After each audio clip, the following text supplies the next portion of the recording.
Pada saat tiba di Palestina, Dajjal sendiri tidak tahu kalau ajalnya sudah dekat. Maka dia pun akhirnya berdemo di sana, menganggap dia punya sebuah kerajaan sampai di daerah Palestina, tepatnya sekarang Israel. Direbut wilayah itu oleh Israel tanpa mereka sadari. Dalil-dalil wahyu menuntun mereka ke situ. Ada sebuah kota namanya kota Babulut. Di Israel itu kota itu ada. Saya pernah lihat cuplikannya. Termasuk kota yang diidolakan di dalam negeri Israel sendiri namanya Babulut. Subhanallah, hadis menyebutkan nama Babulut. Hadis Nabi SAW dari 1400 tahun yang lalu mengatakan nanti Dajjal akan berkumpul di sebuah wilayah namanya Babulut di Syam. Maksudnya di Palestina itu. Israel sekarang. Ada kota Babulut dan orang Yahudi sekarang lagi gencar membangun kota itu dan dianggap kota favoritnya Israel. Dajjal akan masuk ke sana dan berkurung diri.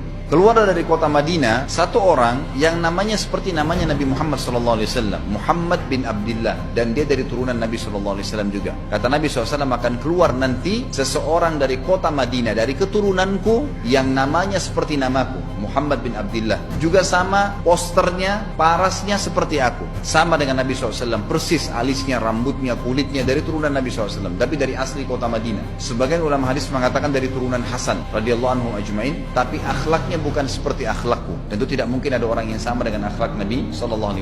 Allah mengubah dia dalam sehari semalam. Tiba-tiba berubah menjadi orang baik dalam sehari semalam. Jadi orang faham agama. Orang-orang pun akan datang kepadanya dari masyarakat Madinah berkata, engkau adalah turunan Rasulullah SAW, pimpinlah kami berperang melawan Dajjal.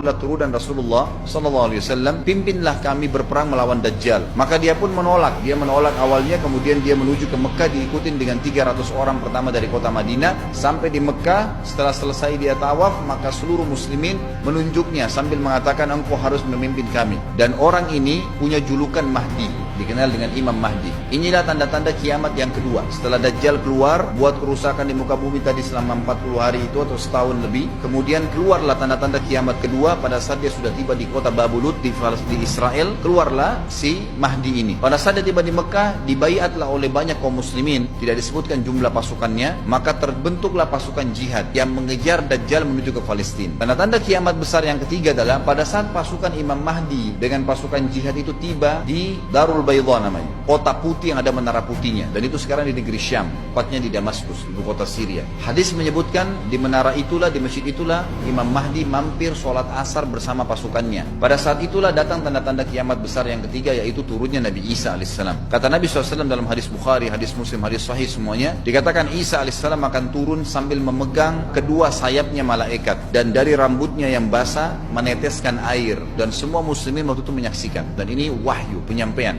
pasti terjadi. Maka dia pun turun, lalu kemudian dia masuk, dan orang-orang pada saat itu mengenalnya kalau dia adalah Isa, dan mereka sudah tahu ini masanya turunnya, keluarnya Dajjal. Mahdi sudah ada, mereka tahu akan turun Isa. Sudah ada informasi seperti yang disampaikan ke Bapak Ibu sekarang, itu muslimin zaman itu sudah tahu semua.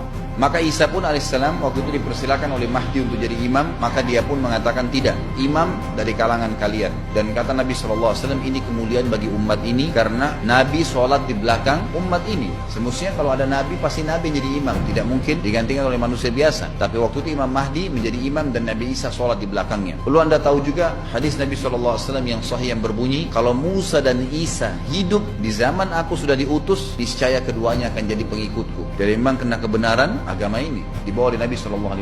Sholatlah mereka, kemudian mereka menuju ke Palestina. 3 tanda-tanda kiamat sekaligus terjadi.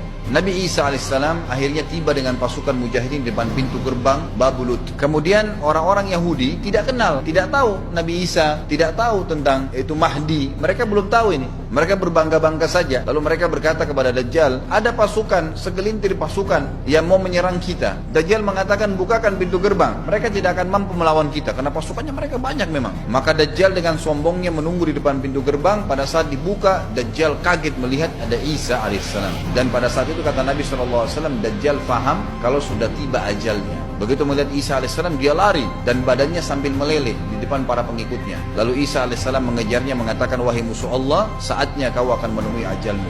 Ditusuklah dengan tombak emas di antara dua matanya, maksudnya di dahinya, ditusuk oleh Isa alaihissalam dan matilah Dajjal. Pada saat Dajjal mati, pengikutnya pada ketakutan semua. Mereka anggap Dajjal Tuhan, mereka anggap Dajjal orang yang perkasa lah, orang yang kebal lah, beragam macam kelebihan. Mereka kaget pada saat mati. Maka seluruh pengikut Dajjal dari kaum Yahudi akan bersebaran sembunyi di bawah batu dan pohon, di atas batu dan di bawah pohon. Semuanya batu dan pohon itu akan berbicara kepada setiap pasukan mujahidin, berkata, wahai muslim, ini Yahudi di atas saya atau di bawah saya. Batu bilang ini Yahudi yang sembunyi, yang pohon mengatakan, ya muslim, ini Yahudi, bunuhlah dia. Maka dibunuhlah orang-orang Yahudi tersebut yang menjadi pengikut Dajjal oleh kaum muslimin, kecuali satu pohon, namanya pohon Garqad. Dan apakah Bapak Ibu sudah tahu, sekarang pemerintah Israel besar-besaran menanam pohon itu. Satu dunia ini semuanya Islam. Hadis sahih, kata Nabi SAW, Islam akan masuk ke setiap rumah dengan kemuliaan atau terhina. Enggak ada lagi penolakan terhadap Islam. Itu hadis sahih. Maka Nabi Isa AS memimpin pada saat itu, disebutkan dalam hadis 40 tahun dengan ketenangan menerapkan hukum Islam. Kata Nabi SAW, bagaimana awal umat ini bisa sesat sementara aku yang pimpin, dan bagaimana akhir umat ini bisa sesat sementara yang pimpin mereka Isa, dengan menjalankan hukum-hukumku. Dari Nabi Isa AS nanti menerapkan Al-Quran seperti yang kita lakukan, sholat, segala ini sudah selesai, dikerjakan semua. Dalam hadis lain dikatakan Isa alaihissalam akan menghancurkan semua salib, membunuh semua babi. Nggak ada seekor babi pun hidup di muka bumi pada saat itu, semua salib dihancurkan, dan yang menjadi tidak ada agama lain. Semua Nasrani, Yahudi, Hindu, agama apa saja habis semuanya. Semuanya beriman kepada Allah subhanahu wa ta'ala dan menjadi muslim.